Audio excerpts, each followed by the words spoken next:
നമസ്കാരം. മുൻ SFI നേതാവായ കെ വിദ്യയുടെ കാലടി സർവകലാശാല PhD പ്രവേശനം സംബന്ധിച്ച സിൻഡിക്കേറ്റ് ഉപസമിതി അന്വേഷണത്തിൽ വൻ അട്ടിമറിയെന്ന് report. CPM MLA K Premkumar കൺവീനറായ സമിതി നാളിതുവരെ കാര്യമായ യാതൊരു പരിശോധനയും ഇതേ സംബന്ധിച്ച് നടത്തിയിട്ടില്ല. അന്വേഷണം സംബന്ധിച്ച് തനിക്കൊന്നും അറിയില്ലെന്നാണ് ഉപസമിതി അംഗമായ ഡോക്ടർ മോഹൻദാസിന്റെ പ്രതികരണം. വ്യാജരേഖ കേസിൽ SFI നേതാവ് കെ വിദ്യ പ്രതിയായതോടെയാണ് 2019 കാലടി സർവകലാശാലയിലെ PhD പ്രവേശനം വിവാദത്തിലാകുന്നത്. സംവരണ മാനദണ്ഡങ്ങൾ അട്ടിമറിച്ചാണ് വിദ്യയ്ക്ക് മലയാളം വിഭാഗത്തിൽ ഗവേഷണത്തിന് പ്രവേശനം നൽകിയതെന്നതാണ് പരാതി. ഇത് പരിശോധിക്കാനാണ് സിൻഡിക്കേറ്റ് അംഗമായ ഒറ്റപ്പാലം MLA കെ പ്രേംകുമാർ കൺവീനറായ 3-അംഗ ഉപസമിതിയെ കഴിഞ്ഞ ജൂൺ 9 വൈസ് ചാൻസലർ ചുമതലപ്പെടുത്തിയത്. എന്നാൽ ഇതേക്കുറിച്ച് അന്വേഷണം ഒന്നും നടത്തിയിട്ടില്ല എന്നതാണ് ഇപ്പോൾ ലഭിക്കുന്ന റിപ്പോർട്ടുകൾ. വിദ്യക്കെതിരായ ആരോപണത്തെ തല്ലിക്കെടുത്താനാണ് ഉപസമിതിയെ നിയോഗിച്ചതെന്ന് നേരത്തെ തന്നെ വിമർശനം ഉയർന്നതാണ്.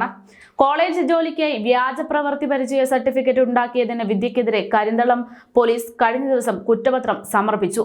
എങ്കിൽ പോലും സിൻഡിക്കേറ്റ് ഉപസമിതി ഇതൊന്നും അറിഞ്ഞിട്ടില്ല എന്ന മട്ടിൽ തുടരുകയാണ്. അതായത് കേരളത്തിൽ സഖാവ് എന്നൊരു ലേബൽ ഉണ്ടെങ്കിൽ പിന്നെ എന്തുമാകാം എന്ന് ചുരുക്കം. അതേസമയം കഴിഞ്ഞ ദിവസമാണ് SFI മുൻ നേതാവ് കെ വിദ്യ കരിന്തളം കോളേജിലെ അധ്യാപക നിയമനത്തിൽ വ്യാജരേഖ തയ്യാറാക്കിയ കേസിൽ കുറ്റപത്രം സമർപ്പിച്ചത്.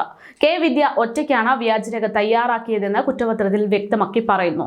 വ്യാജ സർട്ടിഫിക്കറ്റ് ഉപയോഗിച്ച് വിദ്യ സർക്കാർ ശമ്പളം കൈപ്പറ്റിയിട്ടുണ്ട്. വ്യാജരേഖ നിർമ്മിക്കാൻ മറ്റാരുടെയും സഹായം വിദ്യയ്ക്ക് ലഭിച്ചിട്ടില്ല എന്നും കുറ്റപത്രത്തിൽ രേഖപ്പെടുത്തി.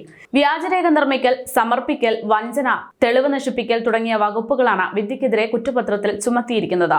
Hosdurg judicial first class magistrate കോടതിയിൽ നീലേശ്വരം പോലീസാണ് കുറ്റപത്രം സമർപ്പിച്ചത്. 7 വർഷം വരെ തടവ് ശിക്ഷ ലഭിച്ചേക്കാവുന്ന കുറ്റങ്ങളാണ് ചുമത്തിയിരിക്കുന്നതെന്നാണ് റിപ്പോർട്ടുകൾ. കാലടി സംസ്കൃത സർവകലാശാലയിൽ PhD വിദ്യാർത്ഥിയായ കാസർഗോഡ് തൃക്കരിപ്പൂർ സ്വദേശിനി കെ വിദ്യ ഗസ്റ്റ് ലെക്ചർ നിയമനത്തിനായി വ്യാജ പ്രവൃത്തി പരിചയ സർട്ടിഫിക്കറ്റ് ഹാജരാക്കിയതാണ് കേസ്. വ്യാജ സർട്ടിഫിക്കറ്റ് കാട്ടി നിയമനം നേടിയതിൽ കരിന്തളം കോളേജ് അധികൃതർ വിദ്യക്കെതിരെ പോലീസിൽ പരാതി നൽകിയതിന്റെ അടിസ്ഥാനത്തിലായിരുന്നു കേസെടുത്ത് അന്വേഷണം നടത്തിയത്.